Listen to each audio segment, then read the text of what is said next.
जब आप graphic designer के तौर पे काम करेंगे तो आपका ताल्लुक डिफरेंट फाइल फॉर्मेट से लाजमी पड़ेगा। अब यहाँ पे ये समझना बहुत जरूरी है कि फाइल फॉर्मेट एक्चुअली होता क्या है। दोस्तों, फाइल फॉर्मेट का मतलब है किसी भी डिजिटल फाइल की ऐसी लेआउट या कॉम्पोजिशन जिसकी बेस पे उस फाइल के अंदर किसी भी डाटा को महफूज किया जा सकता है, यानी कि प्रिजर्व किया जा सकता है, उसको प्रोसेस किया जा सकता है, एडिट किया जा सकता है और आइडेंटिफाई किया जा सकता है। आप लोग अक्सर जब अपने लैपटॉप में कोई भी फाइल ओपन करने लगते हैं तो आपको उसके आगे, उसके नाम के आगे डॉट के साथ 3-4 अल्फाबेट्स का एक छोटा सा आपको एब्रिविएशन मिलती है। वो जो एब्रिविएशन होती है वो बेसिकली दोस्तों उस फाइल का फॉर्मेट हुआ करता है। इसको देखने का आसान तरीका ये है कि किसी भी फाइल के ऊपर राइट क्लिक करें और प्रॉपर्टीज में जाके आप देखें उसके नाम के आगे डॉट के साथ उसका फाइल फॉर्मेट लिखा आ रहा होगा। अच्छा दोस्तों, अब हमने यहाँ पे जिन फाइल फॉर्मेट्स की बात इस लेसन में करनी है वो फाइल फॉर्मेट्स हैं जिनका ताल्लुक डायरेक्टली ग्राफिक डिजाइन के काम से है। तो चलें चलते हैं और डिफरेंट फाइल फॉर्मेट्स के हवाले से बात करते हैं। दोस्तों, सबसे पहले मैं जिस फाइल फॉर्मेट की आप लोगों से बात करना चाह रहा हूँ आज वो है AI। AI एब्रिविएशन है अडोबी इलस्ट्रेटर की। दोस्तों, AI जो फाइल फॉर्मेट है ये बेसिकली अडोबी इलस्ट्रेटर की अपनी फाइल हुआ करती है।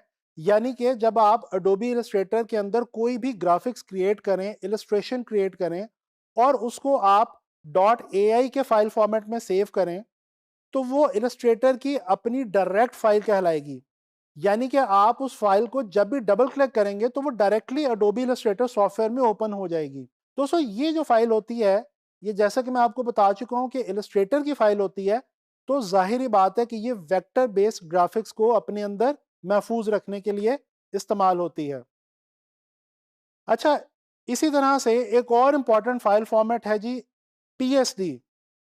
दोस्तों, ये जो PSD फाइल फॉर्मेट है ये जिस तरह से AI इलस्ट्रेटर का फाइल फॉर्मेट है, इसी तरह से PSD फोटोशॉप का फाइल फॉर्मेट है। अडोबी फोटोशॉप की फाइल को जो कहा जाता है उसको एब्रिविएशन में PSD कहा जाता है। अच्छा, जो PSD है इस फाइल के अंदर पिक्सल बेस्ड ग्राफिक्स जो हैं वो महफूज किए जाते हैं। इस फाइल के अंदर लेयर्स, चैनल्स, टेक्स्ट, इमेजेस, बहुत सारा कंटेंट जो है वो मौजूद हो सकता है। और डेफिनेटली आप किसी भी PSD फाइल को जब भी डबल क्लिक करेंगे तो वो डायरेक्टली फोटोशॉप के अंदर ही ओपन होगी। अच्छा, इसी तरह से एक और इम्पॉर्टेंट फाइल फॉर्मेट जो कि हम ग्राफिक डिजाइनर के तौर पे काम करते हुए यूज करते हैं वो है JPEG। इसको JPEG भी कहा जाता है और कुछ लोग इसको JPG भी कहते हैं। दोस्तों, JPEG एब्रिविएशन है ज्वाइंट फोटोग्राफिक एक्सपर्ट्स ग्रुप की।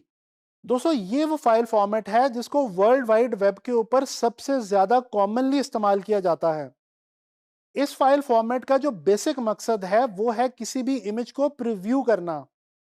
दोस्तों, यहां पे मैं आपको ये भी बताता चलूं कि ये फाइल फॉर्मेट प्रिंटिंग के लिए कोई खास एप्रिशिएट नहीं किया जाता और इसको ज्यादातर किसी भी इमेज को सिर्फ प्रीव्यू करने के लिए इस्तेमाल किया जाता है। उसके रीजन ये है कि इस फाइल फॉर्मेट के अंदर डाटा के लॉस होने का, यानी कि डिटेल्स के मिस होने का खतरा मौजूद रहता है। अच्छा जी, जो नेक्स्ट फाइल फॉर्मेट हम स्टडी करने जा रहे हैं वो है टिफ। टिफ का मतलब है टैग्ड इमेज फाइल फॉर्मेट। दोस्तों, ये जो टिफ फाइल फॉर्मेट है ये आमतौर पे प्रिंटिंग के लिए बहुत ज्यादा इस्तेमाल की जाती है और इसको आइडियल समझा जाता है प्रिंटिंग पर्पस के लिए। ये इस वजह से है क्योंकि इस फाइल फॉर्मेट के अंदर लॉसलेस कंप्रेशन लगती है। जब मैं लॉसलेस कंप्रेशन कह रहा हूं तो इससे ये मुराद है कि जब हम किसी भी फाइल को, चाहे वो इलस्ट्रेटर में हो या फोटोशॉप में हो, जब उसको हम टिफ में सेव करते हैं तो वो जो हमारा ग्राफिक्स होते हैं उनकी डिटेल भी मिस नहीं होती और फाइल का जो साइज है वो भी छोटा हो जाता है। लिहाजा ये जो टिफ फाइल फॉर्मेट है इसको प्रिंटिंग के लिए बहुत ज़्यादा अप्रिशिएट किया जाता है और इसके अलावा ये यूनिवर्सल फाइल फॉर्मेट के तौर पे भी इस्तेमाल किया जाता है। यानी ग्राफिक्स से ताल्लुक रखने वाले बहुत सारे सॉफ्टवेयर में इसको आप इजीली ओपन कर सकते हैं। दोस्तों, जो लास्ट फाइल फॉर्मेट मैं यहाँ पे आप लोगों से डिस्कस करने जा रहा हूँ वो है जी PNG।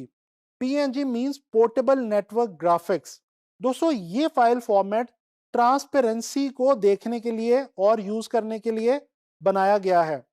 यानी कि अगर आप कोई भी ग्राफिक्स क्रिएट करें और आप चाहें कि उन ग्राफिक्स को बगैर बैकग्राउंड के ट्रांसपेरेंसी के अंदर आप देख सकें और इस्तेमाल कर सकें, तो आप उस फाइल को या उन ग्राफिक्स को इस फाइल फॉर्मेट के अंदर सेव करते हैं।